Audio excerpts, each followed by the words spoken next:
शहर में एक ऐसी जगह होती है जहां पूरे शहर का कूड़ा जमा किया जाता है। आमतौर पर इसे शहर से 3 किलोमीटर की दूरी पर बनाया जाता है ताकि लोगों को किसी भी तरह की कोई परेशानी ना हो। लेकिन हल्द्वानी का बनभूलपुरा स्थित ट्रंचिंग ग्राउंड लोगों के लिए मुश्किलों का पहाड़ बन गया है।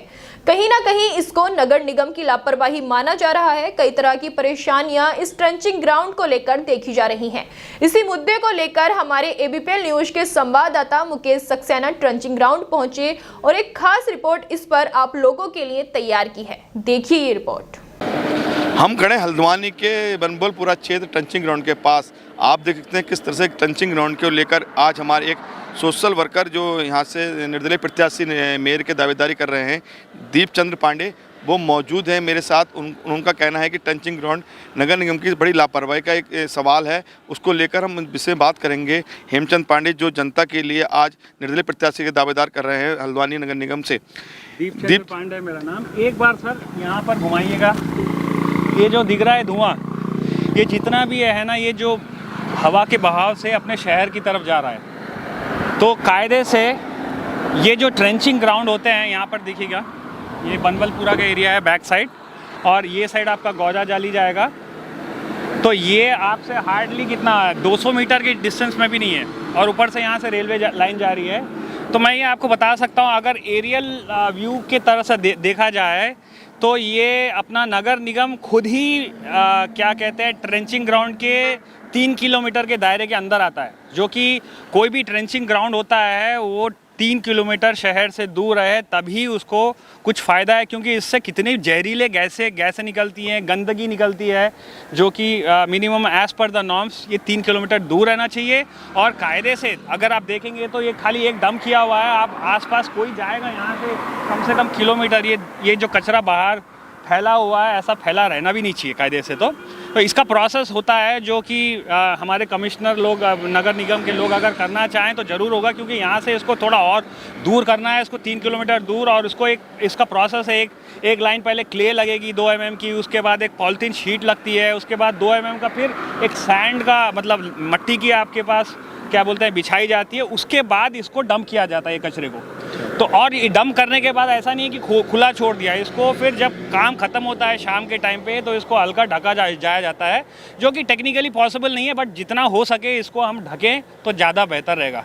ये एक छोटा सा आपको आप देख रहे हैं कि ये बहुत ही मतलब होने को बहुत छोटी चीज़ है ये, बट ये काफ़ी लोगों को ना, जो लोग अपने जॉगिंग वॉगिंग करते हैं पार्कों में, ये नहीं जानते कि यही गैसें वहाँ तक पहुँचती हैं। और ये आज कितना भी अच्छा खाना खाओ, लोगों को कैंसर वैंसर होता है। क्यों होता है? क्योंकि ये सब जहरीले गैसें हम सभी को प्रभाव कर रही है। बनभूलपुरा एक एरिया नहीं, बाकी पूरे जितने अपनी हल्द्वानी है, ये साइड में पूरे ही ये गैस इस तरफ मतलब हवा के झोंके से आती है। तो ये क्या मानते हैं कि 3 किलोमीटर के दायरे से दूर होना चाहिए? और इसमें बनभूलपुरा नहीं बल्कि हल्द्वानी के स्थानीय लोग भी आ रहे हैं, चाहे वो नगर निगम भी आ रहा है उसके अंदर। तो बनभूलपुरा तो आप 200 मीटर के अंदर ही दिखेगा।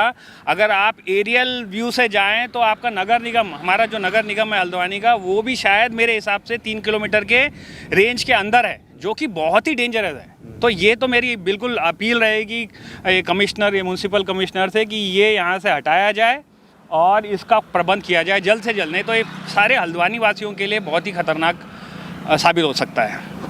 पांडे जी, चुनाव भी लड़ रहे हैं आप, और जनता की सेवा के लिए भी आप खड़े रहते हैं, हमेशा तत्पर रहते हैं, आप लगातार सर्वे कर रहे हैं हल्द्वानी का।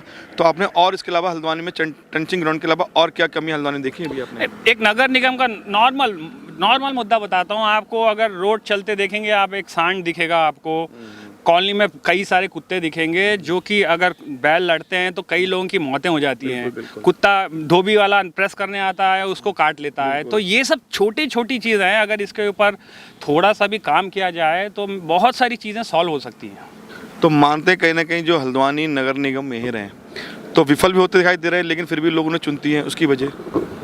नहीं, मैं तो पर्सनली इनसे मिला भी हूँ। रौतेला जी काफ़ी अच्छे इंसान है, बट मेरा एक बोलना है कि अच्छा होना, शायद वो पार्टी के मतलब के लिमिटेशन होते होंगे, जिसके कारण ये शायद कुछ काम करना चाहते हुए भी नहीं कर पाते होंगे। बट मेरा ये है कि मैं पार्टी के इसमें विषय में बोलना भी नहीं चाहता असल में। बिल्कुल। आपने दावा किया है कि मैं मेयर के चुनाव निर्दलीय प्रत्याशी खड़ा रहूँगा, बैठूंगा नहीं, चाहे कोई भी मुझे दबाने का प्रयास करे, कोई मेरे घर पर आता है, उसके बावजूद आप चुनाव लड़ेंगे? पक्का वादा? मेरा बिल्कुल 100% वादा है कि मुझे चाहे कितनी भी कठिनाइयाँ आएँ, मैं इलेक्शन लड़ूंगा ज़रूर।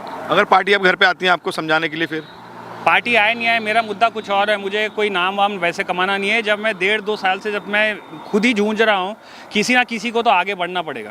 तो मैंने सोचा कि मैं क्यों नहीं बढ़ूँ, मैं दूसरों के ऊपर क्यों भरोसे पे रखूँ कि कोई आएगा और हमारा काम कर जाएगा। तो मैं उन लोगों को रिप्रेजेंट कर रहा हूँ जो चाहते हैं अगेन, बट कर नहीं पाते किसी कारण। तो मैं ये साल मेयर का जरूर लड़कर दिखाऊंगा। और ये जितनी गंदगी है, जितना मैं बता रहा हूँ फिर से, छोटी छोटी चीज़ें जैसे इश्यूज जो आम आदमी को होती है, वो सब निकलेगी।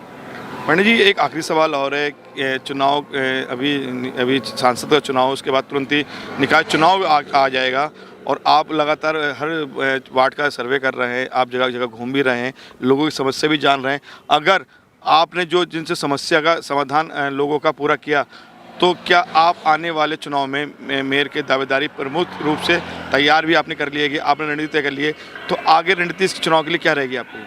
रणनीति मैं अभी बताना नहीं चाहूँगा, इसको थोड़ी दिन गुप्त रखते हैं, क्योंकि बहुत कंपटीशन है मार्केट में और बिग पार्टीज, उनके सामने तो मेरी कुछ हैसियत भी नहीं है। बट मैं अभी इसको थोड़ी दिन के लिए गुप्त रखता हूँ। मुद्दे इतने सारे हैं, गिना नहीं सकता उंगलियों पर, बट ये ज़रूर वादा करता हूँ कि एक एक समस्या को निकाल कर मैं सॉल्यूशन दूंगा, इसका सॉल्यूशन देंगे। अगर आप चुनाव जीत जाएंगे तो जो आप वादे कर रहे हैं जनता से हमारे चैनल के माध्यम से, वो वादे पूरे करेंगे? बिल्कुल। आप ये जो मैं डेट और ये तारीख भी आप नोट करके दीजिएगा, और जिस दिन अगर ये नहीं होता है मेरे टाइम में, तो आप मुझे खाली एक बार फ्लैश करके दिखाइएगा मेरी मेमोरीज़ को, और मैं उसी दिन या तो ये पद को छोड़ दूंगा, या तो फिर आप दूसरा आप ही बताइए मैं क्या करूँ।